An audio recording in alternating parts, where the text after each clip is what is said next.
You've already met a covert manipulator this week, and you probably apologize to them. This isn't obvious abuse, it's precision psychology, and it works best on intelligent, empathetic people. If you understand what I'm about to show you, manipulators become predictable. If you don't, you will keep doubting yourself while they stay in control. There's a pattern they all follow. 10 moves. The first one feels harmless, almost accidental. Use this for awareness, not paranoia. Do not let them win. Now listen closely. You are being hunted, not by a predator in the bushes, by a smile across the dinner table. Way number 1, the projection mirror. You know that feeling when someone accuses you of something completely out of nowhere? Something you never did. Something you never even thought about doing. Your first instinct is to defend yourself, to explain, to prove your innocence. Stop. Because here is what is actually happening inside their brain. The human mind has a built-in defense mechanism. When someone does something they know is wrong, something that would shatter their self-image if they admitted it, their psyche rebels. It cannot accept the guilt. It refuses to process the shame. So it does something clever, something sinister. It vomits that guilt onto you. Psychologists call this displacement, but you need to understand it for what it really is. A confession dressed up as an accusation. Think about this carefully. A cheating partner does not just cheat. They obsessively accuse their innocent spouse of being unfaithful. They check phones. They demand explanations for every late night. They interrogate every friendship. Why? Because their brain is screaming with guilt, and the only way to quiet that scream is to project it outward, to make you the villain in a story where they are actually the criminal. This is not coincidence. This is clockwork. The liar accuses you of lying. The thief accuses you of stealing. The manipulator accuses you of manipulation. Once you see this pattern, you cannot unsee it. Every baseless accusation becomes a window into their actual behavior. Every attack without evidence becomes a roadmap of their own transgressions. So here is what you do differently, starting right now. The next time someone accuses you of something you know you didn't do, something that seems to come from nowhere, do not defend yourself. Do not explain. Do not justify. Take notes. Write it down. Because they just handed you a confession wrapped in an accusation. They told you exactly what they are doing, exactly what they are hiding, exactly where to look. This is not about revenge. This is about clarity, about seeing the game board for what it is instead of scrambling to defend a position you never needed to defend. The projection mirror reveals truth that words try to hide. When someone's accusations do not match reality, they match something else entirely. Their reality, their guilt, their shadow. And here is the part that changes everything.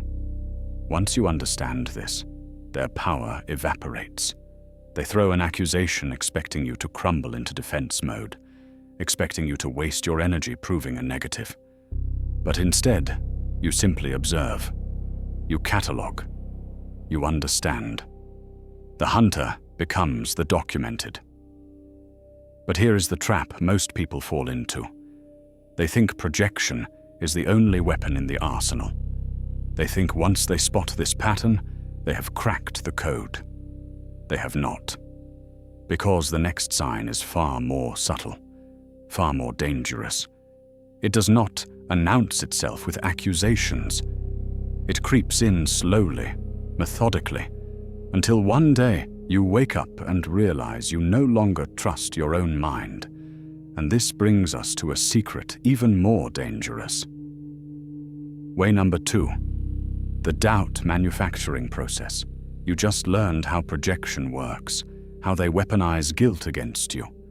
But this next technique is quieter, more surgical, and far more devastating. Because this one does not attack what you say. It attacks what you know. Picture this. You come home after a win. Maybe you closed a deal, hit a target, finished something you have been grinding on for months. You are proud. You should be proud. The evidence is right there. And then they ask a simple question. But are you sure that result was really because of you? Not an accusation, not a denial, just a question. Innocent enough on the surface. But watch what happens next. Your brain freezes. For just a second, you actually consider it. Maybe they have a point. Maybe you got lucky. Maybe someone else did the heavy lifting, and you just happened to be there. This is the doubt manufacturing process in action, and it is designed to do one thing: erode your objective reality until you can no longer trust your own memory. The manipulator does not need to prove you wrong. They just need to plant the seed. That seed grows into a vine that wraps around every achievement you have ever had, every success, every moment of clarity. All of it becomes questionable. Here is the brutal truth most people never notice. This is not curiosity. This is corrosion. Real curiosity sounds like this. Tell me more about how you did that. It invites you to expand. Manufactured doubt sounds like this. Are you certain? Or, but how do you really know? Or, could it have been something else? One opens doors, the other closes them. Specifically, it closes the door to your own confidence. And here is the trap within the trap. Do this enough times, and something terrifying happens. You stop trusting yourself entirely. You start looking to them for confirmation. Did I do a good job? Was that the right call? What do you think I should do? You have just outsourced your reality testing to the very person dismantling your reality. They become the judge, the arbiter of truth, the only voice that matters. And you become dependent, anxious, constantly seeking validation from the source of your destruction. History proves this pattern repeats at scale. Authoritarian regimes do not ban information outright at first. They question it. Are you sure that is accurate? How do we really know? They create a fog where citizens cannot trust their own observations, where official reality becomes the only reality. The same mechanics work in your living room, your office, your relationship. So here is your defense. When someone responds to your verifiable achievement with a question that targets your certainty rather than exploring your method, stop. Recognize it for what it is. A leading question disguised as curiosity, designed specifically to erode your confidence and make you feel like a fraud. Your achievements are documented. Your results are real.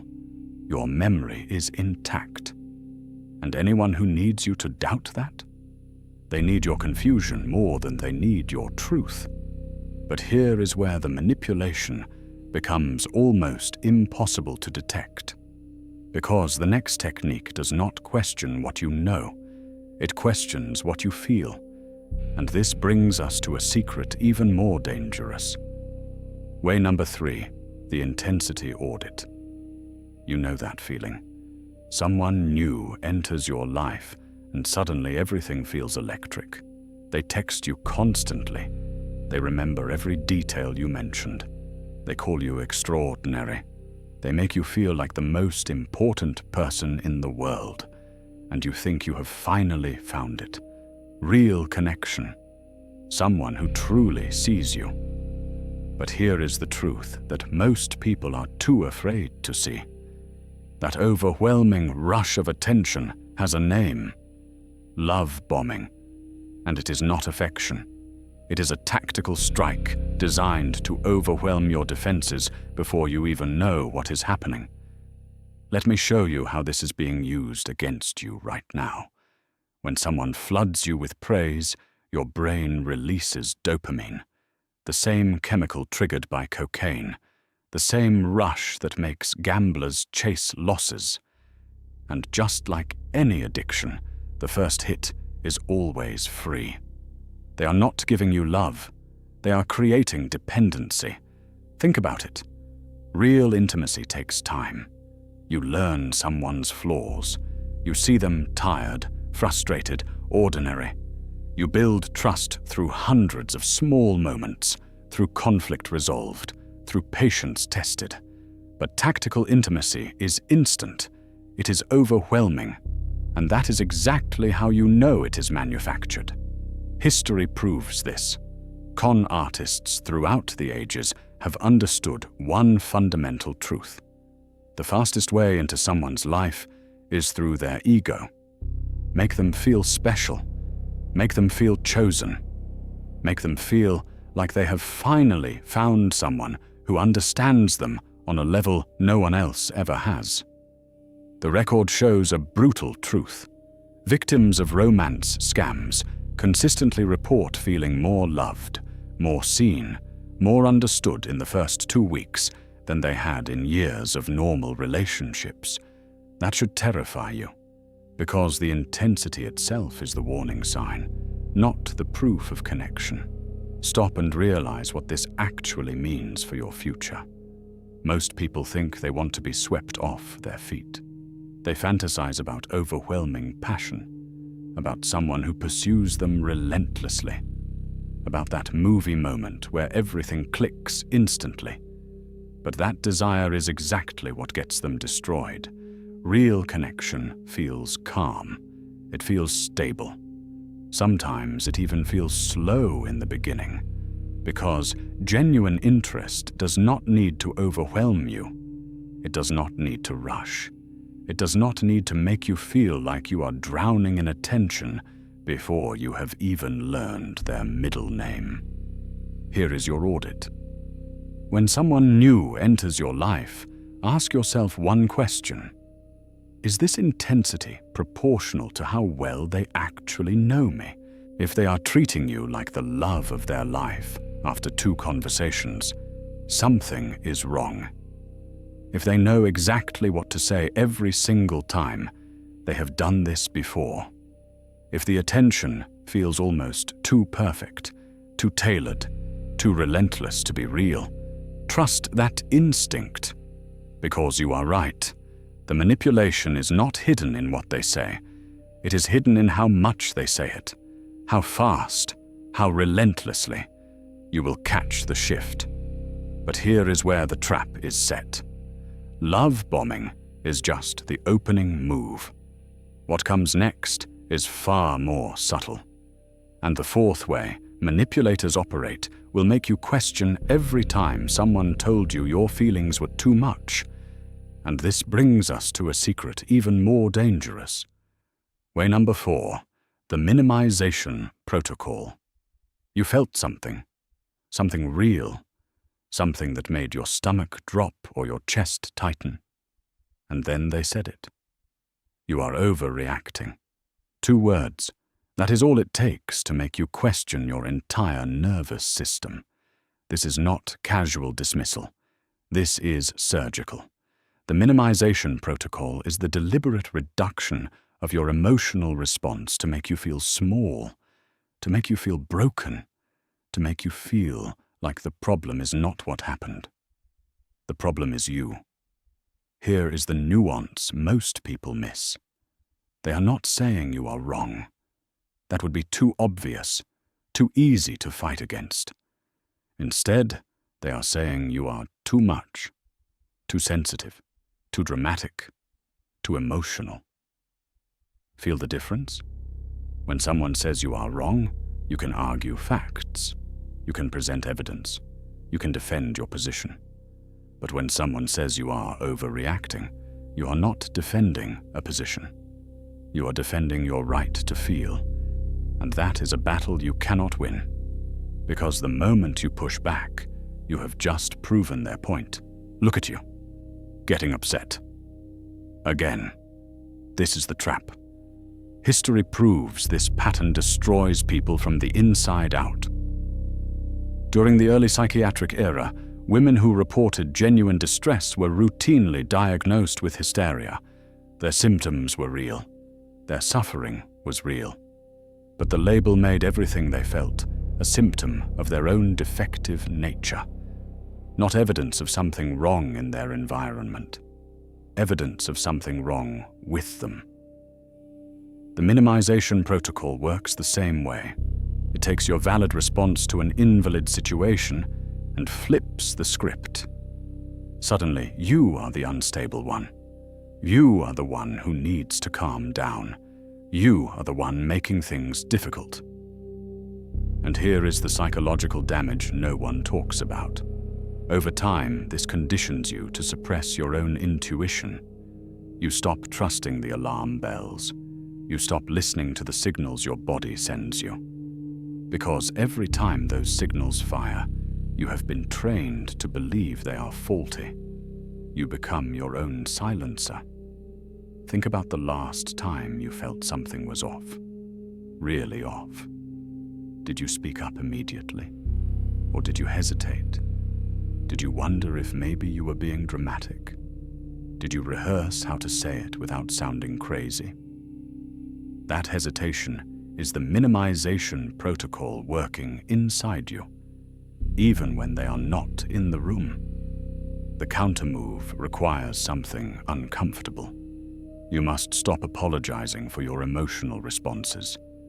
Not because all your reactions are perfectly proportionate, but because the moment you accept the premise that you are inherently too much, you have handed them the knife.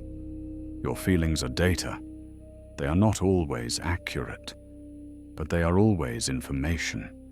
And someone who consistently tells you that your data is worthless does not want you informed. They want you confused. They want you quiet. Stop and realize what this actually means for your future. If they can control how you respond to reality, they do not need to change reality at all. They just need to change you. But here is where it gets darker. Minimization silences you. The next way blinds you completely. It controls exactly what information reaches your mind in the first place. And this brings us to a secret even more dangerous. Way number 5, the information vacuum. You have been making decisions your whole life. Big ones, small ones, life-altering ones. And you have probably blamed yourself when those decisions blew up in your face. But here is what nobody tells you. You never had a chance, because the map you were using had half of it missing, and someone made sure of that. George Simon, one of the most important voices in manipulation psychology, puts it plainly. Manipulators succeed by keeping you in the dark about their true intent. Not through elaborate lies, not through complex schemes, through silence. This is concealment, and it is the most underestimated weapon in the manipulator's arsenal. When we imagine liars, we picture people spinning elaborate stories, weaving fiction out of thin air. That is the lie we expect. But the most dangerous lie is the truth they never told you. The job opportunity they knew about, but never mentioned. The conversation they had behind your back. The detail that would have changed everything if only you had known. This is not forgetfulness. This is strategy.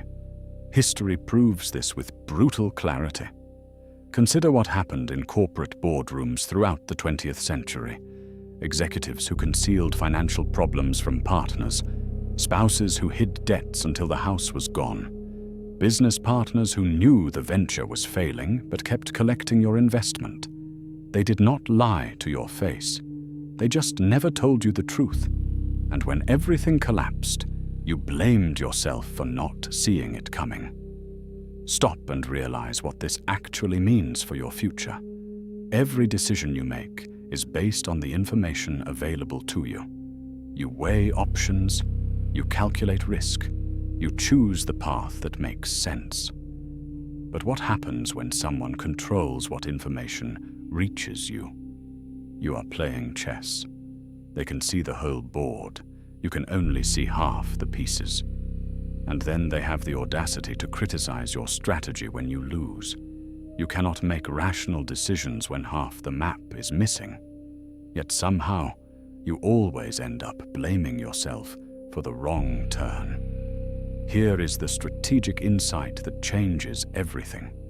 If you constantly feel like you are missing a piece of the puzzle, like everyone else seems to know something you do not, it is because someone hid it. That nagging sense that you are always one step behind is not incompetence. That is information warfare. Watch how this plays out in your own life. The person who says, "I assumed you knew." The one who claims, "I did not think it was important." The partner who withholds until after you have committed. These are not oversights. These are calculated moves.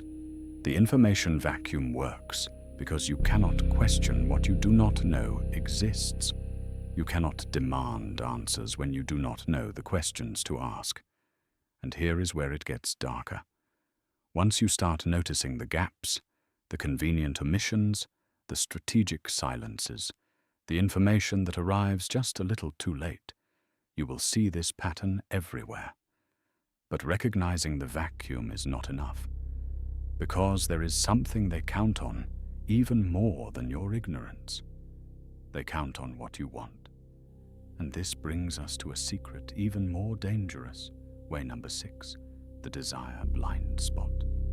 They have been withholding information, keeping you in the dark. But here is where the trap gets personal, because this next pattern targets something you cannot hide, something you carry with you everywhere you go: your hunger. This explains why the smartest people you know have fallen for the most obvious traps. Here is the brutal truth. Manipulators do not target intelligent people. They do not target foolish people either. They target hungry people.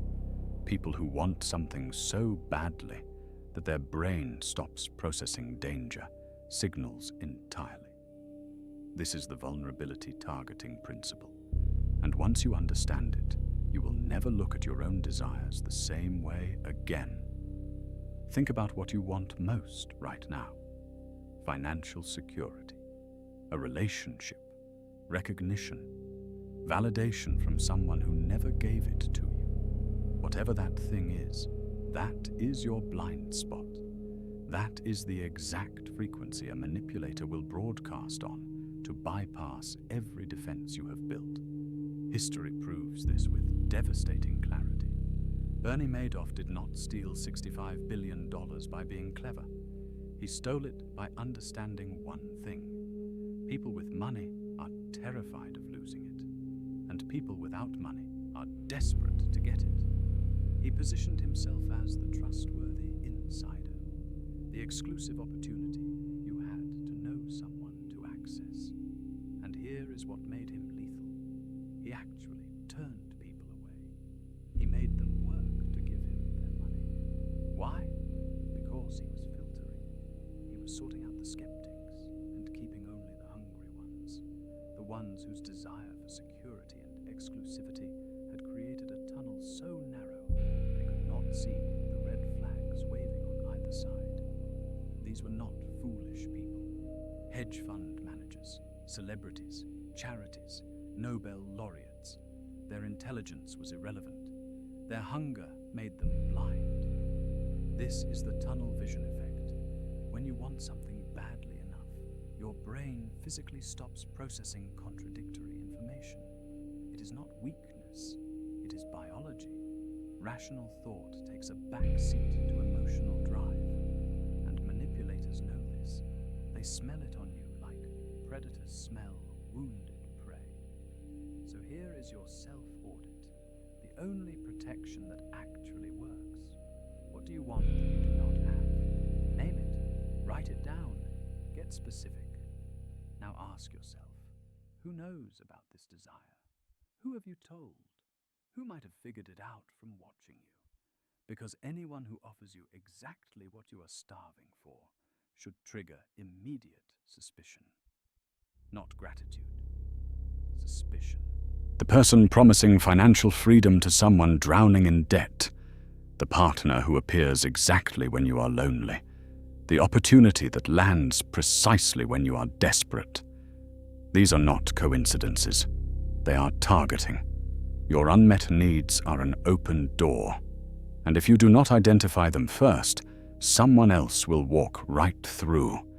Every desire you have not acknowledged is a vulnerability you haven't defended. But this explains why smart people fall for financial traps. What happens when the manipulation is purely emotional? That is where the seventh method becomes critical, because the next pattern reveals how manipulators weaponize something even more powerful than your desires. And this brings us to a secret even more dangerous. Way number 7, the victimhood pivot. You walk into the conversation ready to hold them accountable. You have rehearsed what you are going to say. You know exactly what they did. The evidence is undeniable. And somehow, 15 minutes later, you are the one apologizing. Here is how it works. The moment you confront them, the moment you finally gather the courage to say what needs to be said, they reveal something devastating. A health scare, a family tragedy, a crushing setback you never knew about. And just like that, your justified anger transforms into guilt. Your boundaries dissolve into sympathy. Your confrontation becomes their consolation. This is not coincidence. This is engineering. The victimhood pivot operates on one brutal truth. Your empathy is a weapon, and they know exactly how to aim it at your own boundaries. Watch the pattern. You bring up their behavior. They bring up their suffering. You mention what they did wrong. They mention what life did wrong to them. Every single time accountability enters the room, tragedy follows right behind it. The mechanism is surgical. By revealing pain at the exact moment of confrontation, they force you into an impossible position. If you continue pressing your point, you become the monster who attacks someone while they are down. If you back off, they escape accountability entirely. Either way, they win. History proves this with uncomfortable clarity. Consider what happened when certain corporate executives faced congressional hearings about fraud. Suddenly, health problems emerged. Family crises surfaced. Personal struggles became public knowledge. Not because the timing was coincidental, because the timing was strategic. The record shows a brutal truth. Sympathy shields behavior that evidence cannot defend. But here is where the trap reveals itself. The tragedy might be real. The illness might be genuine. The suffering might be authentic. That is what makes this so effective. You cannot dismiss their pain without becoming heartless, and they know it. So what do you do when empathy and accountability collide? You separate them. Completely. Their suffering is valid, and your boundary is valid. Both can exist simultaneously. You can acknowledge their pain without abandoning your position. You can express sympathy without surrendering your standards.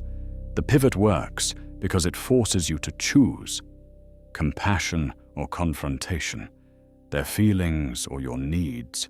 Refuse the choice. Say it plainly. I hear that you are struggling, and we still need to address this.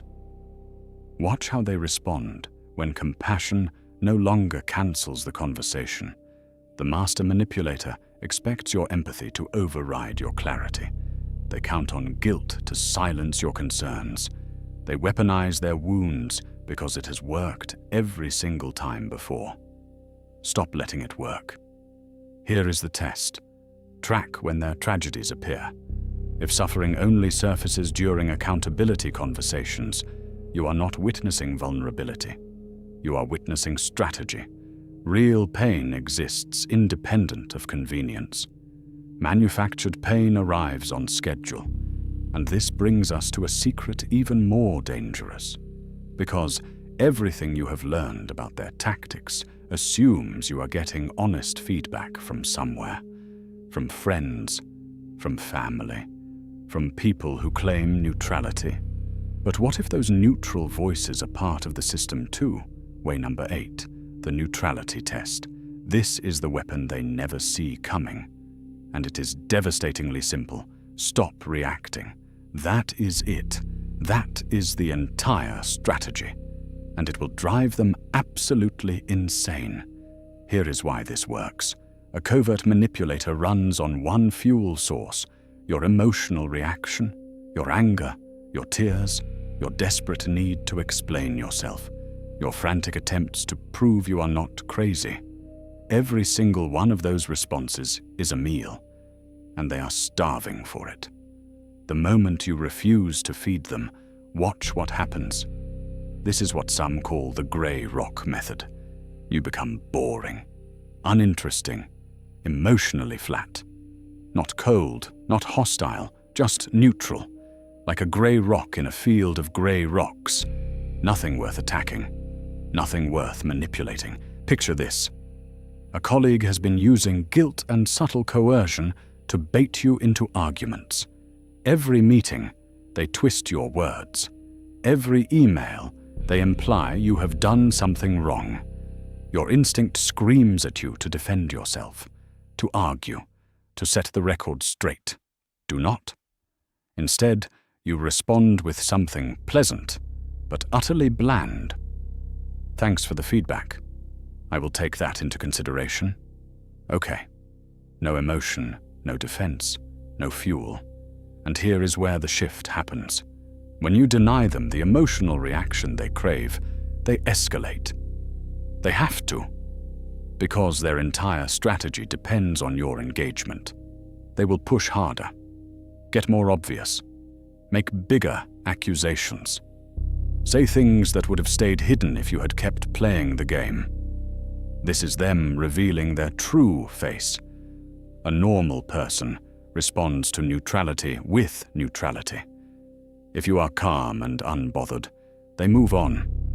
But a manipulator cannot handle your indifference. It threatens their entire power structure. So they self-destruct. They expose themselves to everyone watching. The mask slips. The reasonable facade crumbles. And suddenly, people who never believed you before start seeing exactly what you have been dealing with.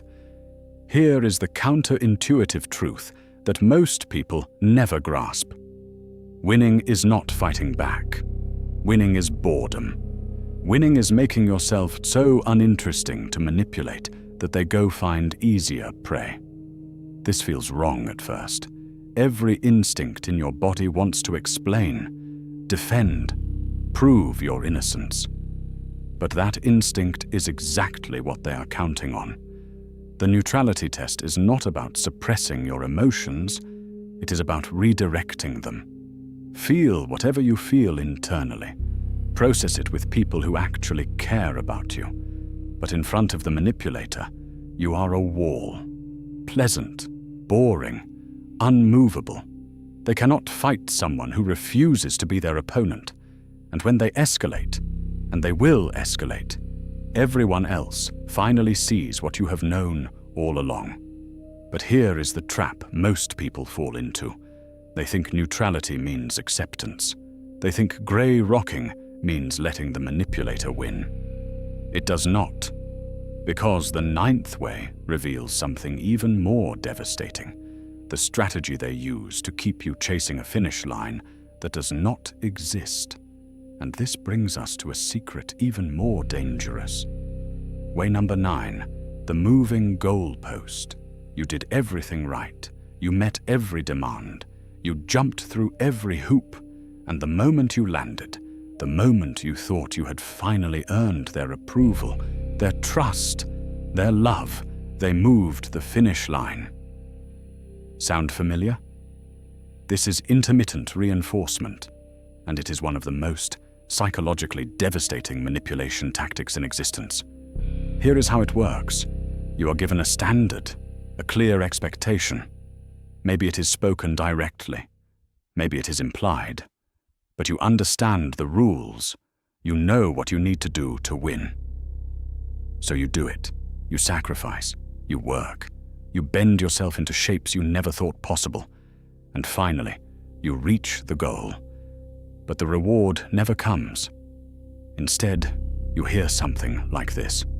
That was good, but now I need you to, or I appreciate that, but you still have not addressed. The standard changed, the goalpost moved, and suddenly you are back at the starting line, wondering what went wrong. Watch how this plays out. The cycle repeats. You meet the new standard. The standard shifts again.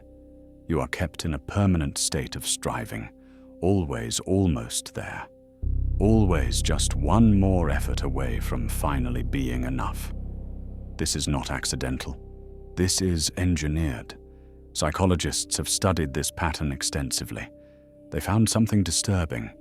Intermittent reinforcement creates stronger attachment than consistent reward. When you never know if your effort will pay off, you work harder. You become obsessed with earning that validation. This is the same mechanism that makes gambling addictive. The unpredictable payout keeps you pulling the lever. And manipulators know this instinctively. The psychological toll is brutal. You develop what researchers call a trauma bond. You become emotionally fused to the person who is withholding what you need. You work harder for crumbs than you ever would for a feast. Think about that. You pour more energy, more devotion, more of yourself into someone who gives you almost nothing than you would into someone who gives you everything. This is the trap. History proves this in countless authoritarian regimes. Citizens were told they would receive freedom once they met certain conditions. They met them. The conditions changed. They met those. The conditions changed again. An entire population kept perpetually striving, perpetually hopeful, perpetually controlled. The same dynamic plays out in toxic workplaces. The promotion is always one more quarter away, one more project, one more sacrifice, until you realize years have passed and the promotion was never real. Here is the hard truth you need to hear. If the rules of the game change every time you score, you are not a player. You are the ball. You are being bounced, kicked, passed around, and you have no control over where you land. The moment you recognize this pattern, you reclaim your power. You stop chasing a finish line that does not exist. You stop pouring yourself into a void that will never fill. But here is where the trap is set. There is one final manipulation that ties everything together. One technique that operates on a scale so massive, most people never see it happening. And once you understand it, you will never look at the world the same way again. Way number 10, the mass scale mirror. Everything you have learned so far, the projection, the doubt manufacturing, the moving goalposts. You thought these were tactics used by toxic partners, manipulative co-workers, narcissistic family members. You were thinking too small. These exact strategies operate on a scale so massive, so pervasive, that most people never even think to question them. They assume it is just how the world works. It is not. It is how the world is designed to work. Against you. Here is the truth that changes everything. The media treats you like a child, not metaphorically, strategically. Watch how this plays out. Complex economic policies get reduced to team sports. Red versus blue, us versus them. Nuance gets murdered in favor of emotional triggers because children do not analyze. Children react, and reactions are controllable. Every headline is engineered to bypass your rational mind and hit your fear center directly. Outrage, tribal loyalty. These are not accidents. They are the product of focus groups, testing, and decades of psychological research. You are not being informed, you are being managed. But here is where the trap is set. While you are arguing about culture wars, something else is happening.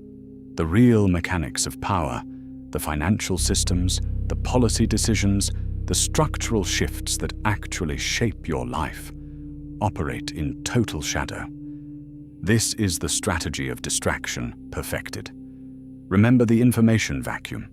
How manipulators control what you know to control what you believe? Scale that up. Way up. Your news feed is a curated reality tunnel, and you did not choose the curator. Think about what you know in depth versus what you know in slogans. Most people can recite talking points about social issues. Few can explain how money actually works, how power actually consolidates, how their attention became the most valuable commodity on Earth. That is not an accident either. Society itself is the ultimate covert manipulator. Every insecurity you carry has an industry built on it. Every problem you face has someone profiting from you staying stuck in it. Every solution you are offered creates 3 new dependencies. You are kept insecure, so you keep buying. Kept distracted, so you do not organize. Kept needing salvation, so you keep looking outside yourself for answers. This is what comes next. You must apply these 10 laws to your news feed, to your social media, to the voices that claim authority over your understanding of reality. When a headline triggers emotional intensity without providing actionable information, that is manipulation. When a narrative refuses to acknowledge any validity in opposing views, that is manipulation. When the goalposts keep moving on what will finally make things okay, that is manipulation. The same patterns, the same tactics, just deployed at scale. And once you see it, you cannot unsee it. You will catch the shift in every broadcast, every algorithm-served outrage, every carefully manufactured crisis that disappears the moment something more useful comes along. This is not paranoia. This is pattern recognition, trained on the 10 laws you now possess. But recognizing manipulation is not enough.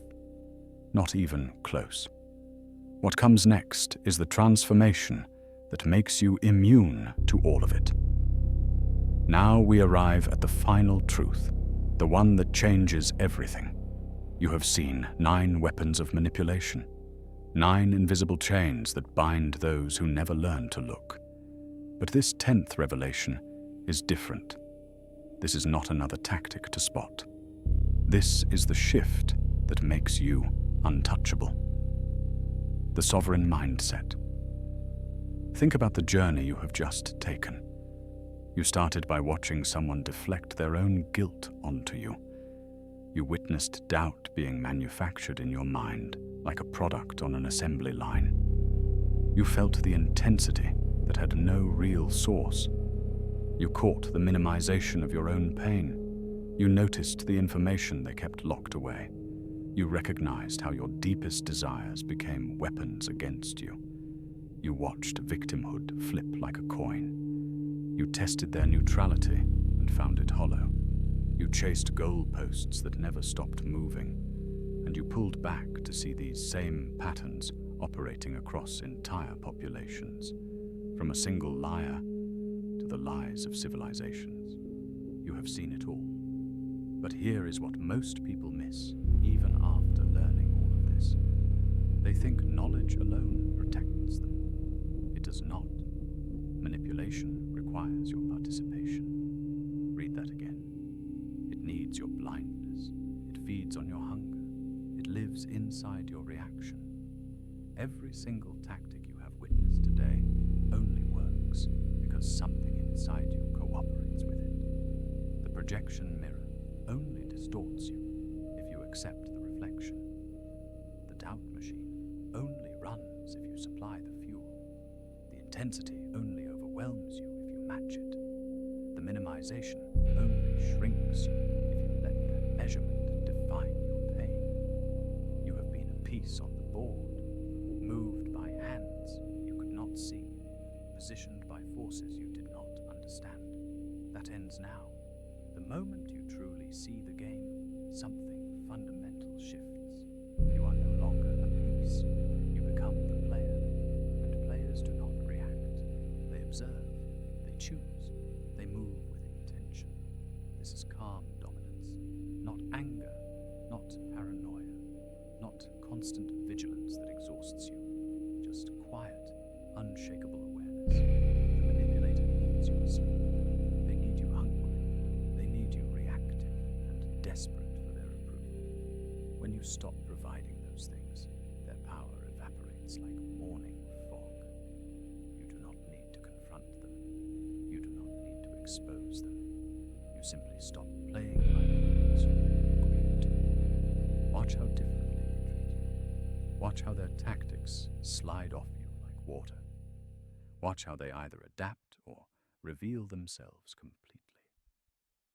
Some will escalate. Let them. Their desperation only confirms what you already know. Some will retreat. Let them. They are searching for easier targets. Some will transform, and those rare few might actually become worthy of your trust. But you remain unchanged, centered, sovereign. They can only control what you refuse to see. And now you see everything. Walk away from this knowing one absolute truth. The chains were always imaginary. The cage door was never locked. You were simply waiting for permission to leave. You no longer need permission. You never did.